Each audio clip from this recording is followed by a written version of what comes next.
हाय everyone, मैं Joira. Welcome to my channel Shiv Shakti tarot 777। रोज़ की तरह आज भी आपके पार्टनर की कलेक्टिव लेवल पे करंट फीलिंग्स का रीडिंग लेके आ गई हूँ।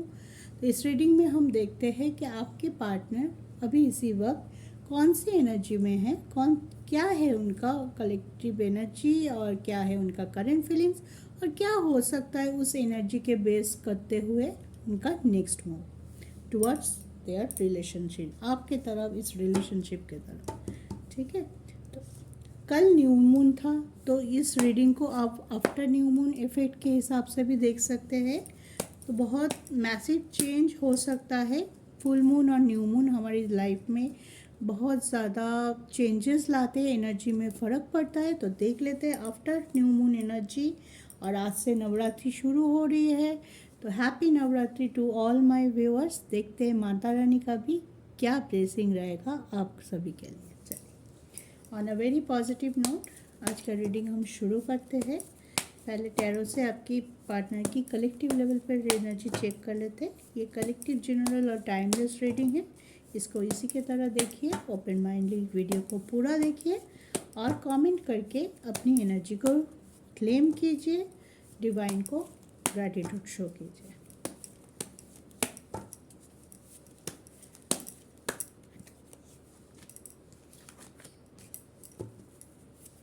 हम 5 कार्ड लेंगे टैरो से।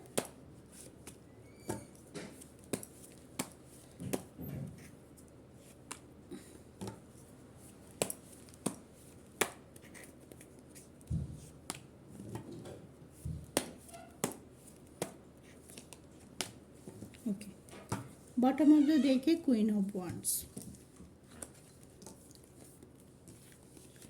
देखते हैं what we have. Wow, lovely energy. पहला कार्ड आ गया उठाते ही। अगर ये कार्ड दिख जाती है, वो भी करेंट एनर्जी में, लव रीडिंग में, तो क्या कहते हैं। लेकिन सारे कार्ड देखने के बाद ही अच्छे से बोलूँगी मैं कि क्या चल रहा है अपने पार्टनर के लाइफ में। ठीक है। एक मैसिव चेंज नोटिस हुआ है आपके पार्टनर के लाइफ में। अब वो स्टेप लेने वाला है, बहुत ड्रास्टिक स्टेप हो सकता है अपने रिलेशनशिप के लिए। वो स्टेप लेने वाला है बहुत जल्दी। ऐसा कोई डिसीजन ले सकता है जो किसी ने सोचा भी नहीं होगा। ऐसे कोई डिसीजन, बहुत दुखी है, परेशान है, क्योंकि ये डिसीजन उनके लिए लेना बहुत आसान नहीं है। अभी भी सोच है, अभी भी सोच रहा है कुछ चीज़ों को लेके। बोलते हैं ना, ये कार्ड जब आता है 5 ऑफ सोर्ड का कार्ड, तो इसका मतलब हर टाइम ये नहीं होता है कि दूसरों के साथ इनका फाइटिंग मोड ऑन है या बहुत ज़्यादा दूसरों से आर्गुमेंट हो रही है, एरोगेंसी दिखाई दे रहा है उनके बिहेवियर पे। ये कार्ड आज जैसे आया है इन 5-6 कार्ड के साथ, तो मुझे लग रहा है आपके पार्टनर की दिल और दिमाग में जो जंग है, जो फाइटिंग हम कभी कभी अपने साथ लड़ते हैं, आपके पार्टनर भी वही जंग का सामना, वही स्टकनेस का सामना अभी कर रहा है। कुछ चीज़ों में उनके दिल कुछ बोल रहा है, कुछ चीज़ों में उनके दिमाग कुछ और बोल रहा है। दोनों को बैलेंस करने की कोशिश कर रहा है। दिल चाहता है, लवर्स कार्ड आया है, तो दिल ऑब्वियसली आपके पास आना चाहता है, आपसे रियूनियन करना चाहता है, आपको आके अपनी फीलिंग्स को बताना चाहते हैं। लेकिन 5 ऑफ पेंटिकल से कुछ उनका पास्ट का कर्मा भी हो सकता है, जिसके वजह से उन्होंने चीज़ें खराब कर ली होगी। आपके साथ हो सकते हैं, अपनी फैमिली, अपनी थर्ड पार्टी के साथ हो सकते हैं, या खुद की एटमॉस्फेयर उन्होंने ख़राब कर ली अपने ही कर्मा से। ये चीज़ बहुत प्रोमिनेंट है कि पास्ट में उन्होंने बहुत कुछ ऐसे किया होगा। किसी किसी के लिए ये भी हो सकता है कि आपने मना किया होगा कि ऐसे मत करो, ये चीज़ सही नहीं है, लेकिन तब ये पर्सन आपकी बात ना सुना हो, ये भी हो सकता है। इसी की वजह से जो लॉसेस का सामना करना पड़ा, जो मेंटल प्रेशर का सामना करना पड़ा आपके पर्सन को, उसमें बहुत ज़्यादा दुखी है, परेशान है। खुद को लग रहा है कि मैंने ऐसा क्या कर दिया कि मेरे इतना स्टक हो गया, मैं इतनी परेशान हूँ। मैं जो चाह रहा हूँ या चाह रही हूँ, ना मैं किसी को समझा पा रही हूँ, ना मैं खुद समझ पा रही हूँ कि क्या हो रहा है मेरे साथ। ठीक है, बहुत एग्रेशन के साथ ये चाहते हैं या विश कर रहे हैं, मैनिफेस्ट कर रहा है, एफर्म कर रहा है कि आप उनके लाइफ में वापस आए। ये भी हो सकता है किसी किसी के लिए कि आपने बहुत वेट किया इस पर्सन का।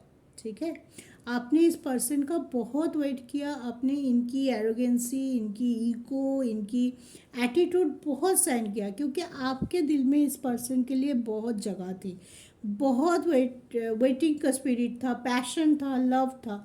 लेकिन कहीं ना कहीं ये पर्सन आपकी उस उम्मीद में खड़ा नहीं उतर पाया। ठीक है, तब उनको नहीं लगा था कि वो क्या कर रहा है, उनको तब लगा था कि हाँ ये सही कर रहा है या कर रही, जैसे भी हो आप आपके हिसाब से पकड़ लीजिएगा। ये बोलने का लहजा होता है कि कभी कभी निकल जाता है। तो ठीक है, तो वो पर्सन जिसके लिए आप देख रहे हैं, तब उनको लगा था कि मैं ही ठीक हूँ, मैं जो कर रहा हूँ मैं ठीक हूँ, यही होना चाहिए, यही एस्पेक्ट रहना चाहिए इस रिलेशनशिप में, और सामने वाले को मेरी ये बात पे एग्री होना चाहिए, मेरी ये बात माननी चाहिए। ठीक है, इतनी एक बोल्ड एरोगेंसी जो बोलते हैं ना, वो लेके चला था पास्ट में, और उसी का ही इफेक्ट वो आज झेल रहा है। चाहते हुए भी वो आपके पास नहीं आ पा रहा है। क्या बोलेंगे आके, क्या बोलेंगे आके, इतनी कुछ बोल तो दिया पहले, इतनी कुछ चीज़ें खराब कर लिया है, आपके पास आने के लिए भी तो वो हिम्मत चाहिए कि आके एक्सेप्ट करे, आपसे माफ़ी मांग सके, चीज़ों को सॉल्व कर सके। लेकिन अगर आप उनसे दूर हो गए हो इसी एटीट्यूड के वजह से, आपने गिव अप कर दिया इस रिलेशनशिप से या उनसे कि नहीं और नहीं झेला जाएगा, ये इसमें कोई मुझे फ्यूचर नज़र नहीं आ रहा है, ये तो ऐसे ही रहेगा, ऐसे ही बोलेगा बोलेगा कमिटमेंट दे रहा हूँ, अभी दूंगा, मेरे हिसाब से होगा। अरे भाई मैं कितना देर वेट करूँ, मेरा भी कुछ मजबूरियाँ है, मेरे भी शादी की बात शायद घर वालों ने छेड़ दिए है कि मुझे अब इंट्रोड्यूस करना था आपको मेरे घर वालों से, तब ये राज़ी नहीं हुआ, ये भी हो सकता है। तो जो भी आज का एनर्जी निकल के आ रहा है आपके पर्सन के, ये अपने ही पास्ट कर्मा के वजह से इतना दुखी, परेशान और स्टक है। चाहता है आपके पास, एक वेटिंग कर रहा है, एक डिवाइन टाइम की वेटिंग कर रहा है कि कब मैं आऊँ, बहुत ईगरली वेटिंग, रेडी है, लेकिन आने के लिए और रेडी हो के आने के लिए आपके पास और भी कुछ चाहिए होता है। सिर्फ हम रेडी हो जाता है, हो के आने के लिए तैयार हो जाए, ये नहीं होता है। हम देखेंगे ना कि जिसके पास हम जाएंगे वो हमें एक्सेप्ट करेगा कि नहीं, उनके लिए मेरे लिए वेलकम है या नहीं है, वो मुझे वेलकम कर रही है या नहीं, उन्होंने मुझे निकाल के बाहर फेंक दिया, ये डर इनके माइंड में बहुत है।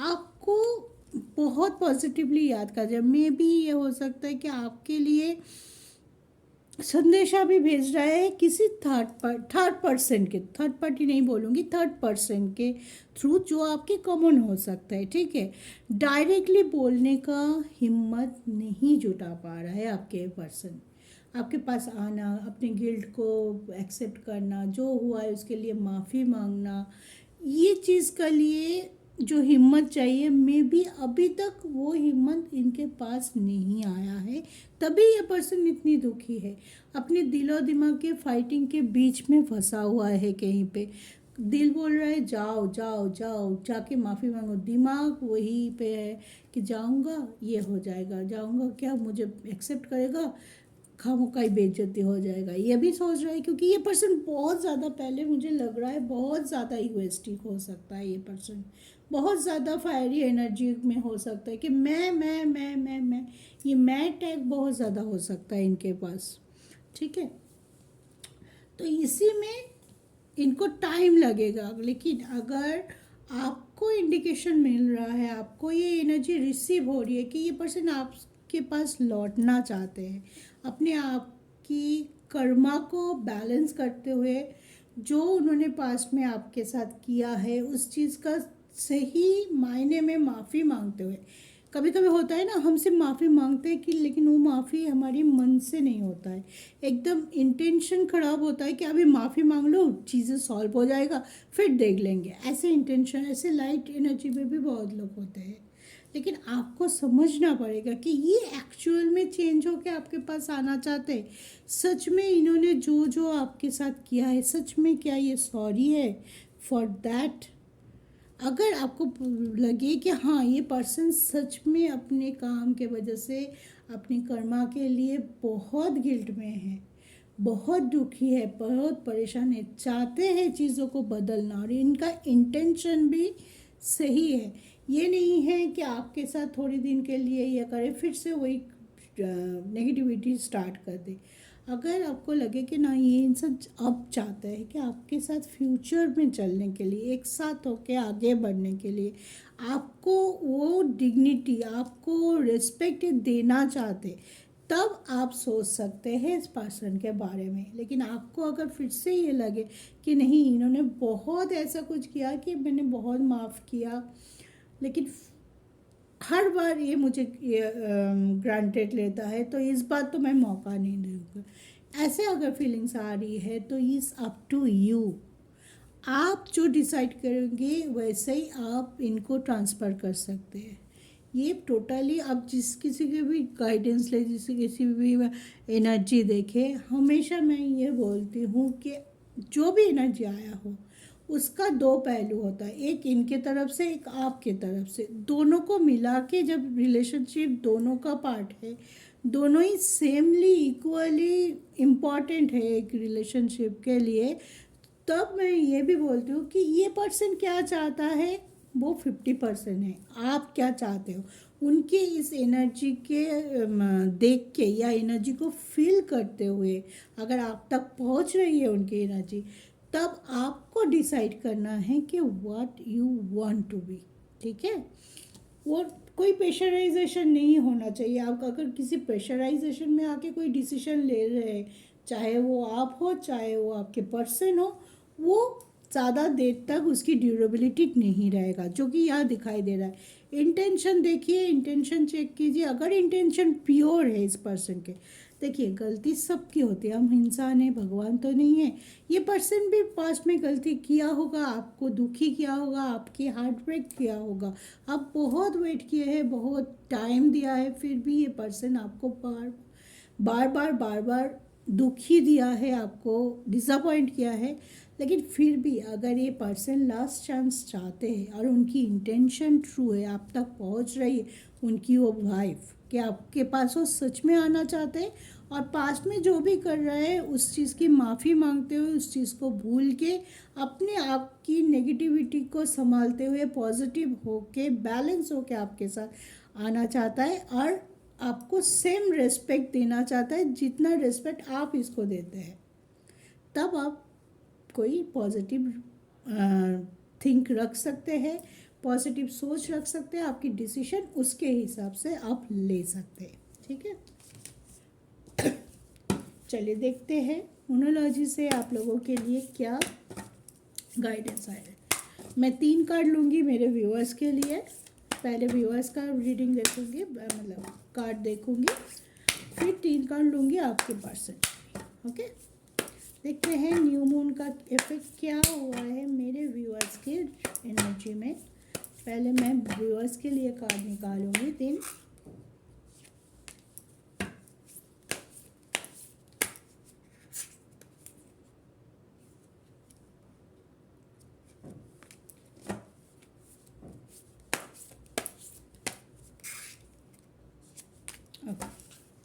चलिए देखते हैं मैंने व्यूअर्स के तरफ क्या ब्लेसिंग या क्या कार्ड आ रहा है मोनोलॉजी से।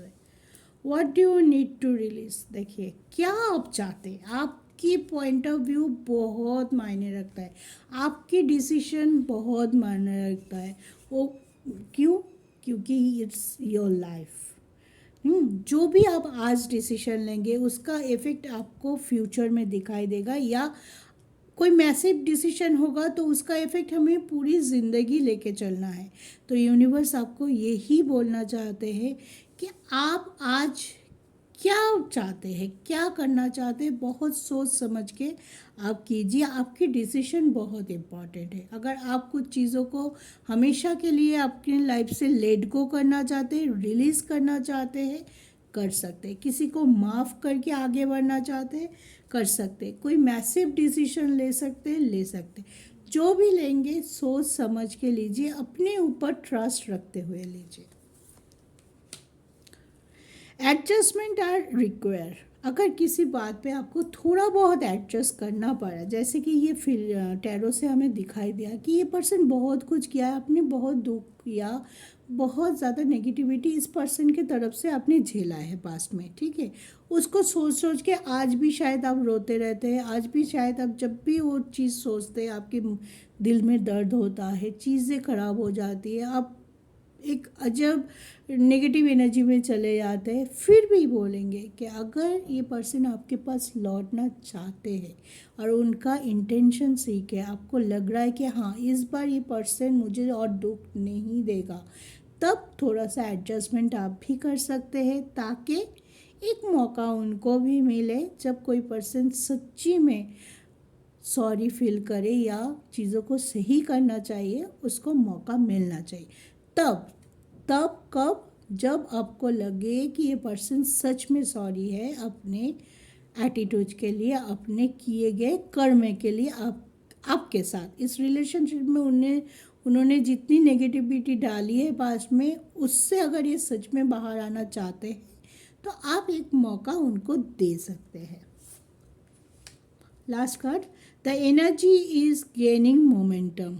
आपकी एनर्जी पॉजिटिव हो रही है, आप चीज़ों को बहुत ज़्यादा पहले से बहुत ज़्यादा अच्छी तरीके से समझ सकते हैं, आपकी मैच्योरिटी लेवल बढ़ गई है, आप चीज़ों को समझने की क्षमता और आपकी डिसीजन लेने की पावर बढ़ रही है, और उस पर आप क्या है, जो भी सर्कमस्टेंसेस थे, जो भी सिनेरियो से आप गुजरते हैं, वो आपको बिल्डअप किया है एज अ स्ट्रॉन्ग पर्सन।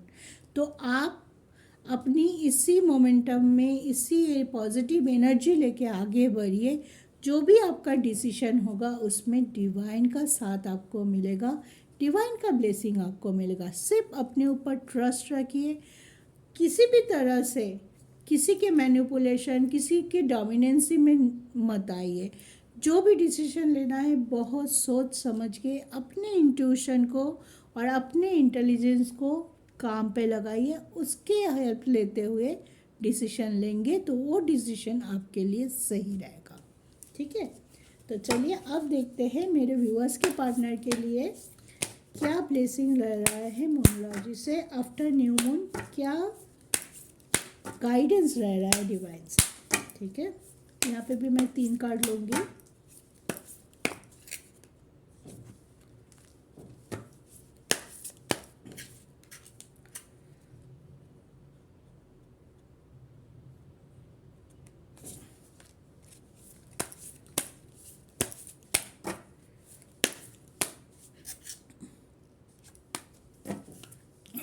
चलिए देखते हैं आपके पर्सन के लिए डिवाइन की तरफ से क्या रह रहा है। फर्स्ट कार्ड ये आया था, your commitment in being tested. देखिए कैसे कार्ड आता है, यहाँ पे भी बोल रहा है ना कि इंटेंशन, ये लौट रहा है, हमें दिखाई दे रहा है, ये लौटना चाहते हैं, हमें दिखाई दे रहा है आपके तरफ, लेकिन क्या इंटेंशन लेके आ रहे हैं? सच में ये चेंज हुआ है, सच में ये सॉरी है, सच में उन्होंने आपके साथ जो भी किया है क्या उसके लिए उनके गिल्ट है, और सच में पूरे मन से आपसे माफ़ी मांगना चाहते हैं, आपको कमिटमेंट देना चाहते हैं। ये चीज़ अब टेस्ट होगा डिवाइन की तरफ से भी, आपकी तरफ से भी और उनके तरफ से। सिर्फ क्या बोल रहे हैं वो नहीं, क्या अंदर से निकल रहा है, क्या एक्चुअल आपकी एटीट्यूड है, वो ही देखा जाएगा, और उसके ऊपर डिपेंड करते ही आपके डिसीजन के, आपके विश के मैनिफेस्ट होने का चांसेस बढ़ेगा या नहीं बढ़ेगा, आपके एटीट्यूड के ऊपर निर्भर है कि आप कैसे आ रहे हो, आपकी अंतरात्मा कैसा है, आप चीज़ों को कैसे लेके आगे बढ़ रहे हो, आपकी जो कमिटमेंट आप देने वाले हो अपने पर्सन को यानी आपको, तो वो उसमें कितनी सच्चाई है, उसके ऊपर डिपेंड करेगा आपकी फ्यूचर क्या होगा, ठीक है। Step out of your comfort zone. देखिए जो उनकी कंफर्ट जोन था उसमें इतने दिनों से वो रह के इतना नेगेटिविटी फैला चुका है, ठीक है, क्योंकि उनके लिए उनका डिसीजन, पास्ट की एनर्जी की बात कर रही हूँ, उनका डिसीजन उनकी ईगो, उनका एग्रेशन, या वो जो डिसाइड करेंगे बहुत मायने रखता था। उनका आइडियोलॉजी बहुत मायने रखता था उनके लिए, ठीक है। ये उनका कंफर्ट जोन था कि मेरा मेरा ही चलेगा, मैं ही रहूँगी। एक रिलेशनशिप में वो नहीं चलता। आपको भी, दोनों को भी कहीं ना कहीं आके एक एडजस्टमेंट में आना पड़ता है, कहीं ना कहीं आपको कॉम्प्रोमाइज़ करना ही पड़ता है। हर टाइम मैं जैसा बोलूँगी, मैं जैसा चाहूँगी नहीं होता है। जब तक आप सामने ये दोनों के लिए ही होता है, दोनों तरफ से मैं बोलूँ, जब तक आप सामने वाले की खुशी को, सामने वाले की एक्सप्रेशन को, या सामने वाले की जो उनकी सोच है उनको अगर आप वैल्यू नहीं कर पाए तो रिलेशनशिप ग्रो कर ही नहीं पाता है। कुछ चीज़ों में अगर आपको लग भी रहा है कि नहीं ये मेरे हिसाब से सही नहीं लगता, लेकिन अगर उस चीज़ से आपके पार्टनर को खुशी मिलता है, आपकी रिलेशनशिप में वो प्यार, वो पैशन बरकरार रहता है, तो आपको वो चीज़ करना पड़ता है। वहाँ पे आपको एडजस्टमेंट करना पड़ता है और ओपन माइंडली करना पड़ता है। ये नहीं कि एक दिन के लिए मैंने वो मान लिया, दूसरे दिन फिर से वही मैं मेरा एग्रेशन नहीं। तो आपका जो कंफर्ट जोन है वो निगेटिव कंफर्ट जोन है। ये आपके पार्टनर के लिए मैं बोल रही हूँ, पार्टनर का कार्ड है। हाँ, उससे बाहर आने के लिए बोल रहा है कि जब तक आप उस नेगेटिविटी को छोड़ के आगे नहीं बढ़ पाओगे, आपकी विश मैनिफेस्ट हो ही नहीं सकता। अगर आप चाहते हो कि फ्यूचर में आपकी विश मैनिफेस्ट हो, आपको आपकी पर्सन मिल जाए अपने लाइफ में जिससे आप प्यार का तो चाहते हो, कार्ड ऐसा ही आया है कि आपको फिर से वो अपना ज़िंदगी में चाहता है, तो आपको वो नेगेटिव कंफर्ट जोन जो आपने इतने दिनों से अपने चार पास बना के रखे उससे स्टेप आउट करना पड़ेगा, नहीं तो गड़बड़ है। Last card for your partner, your dreams need a practical plan. ठीक है, सिर्फ बैठे बैठे सोचने से नहीं होगा, एक प्रैक्टिकलिटी लाना पड़ेगा कि मैंने ये किया है, मुझे आके इस चीज़ का गिल्ट अगर मुझे है, मुझे माफ़ी मांगना पड़ेगा। रिजल्ट क्या होगा वो बात की बात है, आप उनको माफ़ करेंगे कि नहीं करेंगे वो बात की बात। लेकिन ये पर्सन अगर सच में सॉरी है तो ये पर्सन आएगा अपने पास, और जो भी है रिजल्ट की अपने ये अगर डर है कि मैं आऊँगा और आपने उनको भला बुरा कह दिया, उसकी ईगो हार्ट हो गई, अगर ये लेके बैठा हुआ है तो कभी ये पर्सन नहीं आ पाएगा। ठीक है, अपनी ईगो, अपने डर को पीछे छोड़ के अगर ये पर्सन आपके पास आ रहा है, वही होगा उनका प्रैक्टिकल अप्रोच। तभी आपको पता चलेगा नहीं ये पर्सन चेंज होना चाहते हैं, ये पर्सन मेरे साथ फ्यूचर देखना चाहते हैं, मुझे इक्वल गिव एंड टेक देना चाहते हैं। ठीक है, ये चीज़ आप दोनों के लिए तभी साफ हो जाएगा, उनके लिए भी और आपके लिए भी साफ हो जाएगा उनका इंटेंशन, जब ये अपनी नेगेटिविटी को छोड़ के, फियर को, अपने डर को, अपने हेजिटेशन को छोड़ के जब आके अपना प्लान आपके साथ डिस्कस करेगा, आपको बताएगा, आपसे माफ़ी मांगेगा, आपको अपने कर्मा के लिए जो भी उन्होंने पास्ट में किया है अपना गिल्ट एक्सप्रेस करेगा, तब आपको पता चलेगा कि नहीं ये पर्सन सच में सुधरना चाहते हैं, सच में मोल्ड होना चाहता है और मेरे साथ एक फ्यूचर, एक अच्छा फ्यूचर देखना चाहते हैं। तब आप सोच सकते हो कि नहीं चलो एक मौका हम देते हैं, क्योंकि रिलेशनशिप है, इंसान है, तो सबको एक सेकेंड चांस मिलनी चाहिए। ठीक है, तो ये था आज का रीडिंग। आई होप आप लोगों को सही गाइडेंस मिला है। तो अगर आपको वीडियो अच्छा लगे तो लाइक, शेयर और सब्सक्राइब ज़रूर कर लीजिए, और कमेंट में इस एनर्जी को क्लेम करने के लिए जस्ट कमेंट करने की ज़रूरत है, ताकि एनर्जी एक दूसरे के साथ शेयर हो, एक दूसरे से मैच करें, और आपका जो विश है, आपका जो भी आप चाहते हो ईश्वर से, वो जल्दी से पूरा हो। तो आज के लिए इतना ही। सुखी रहिए, खुश रहिए। जय माता जी।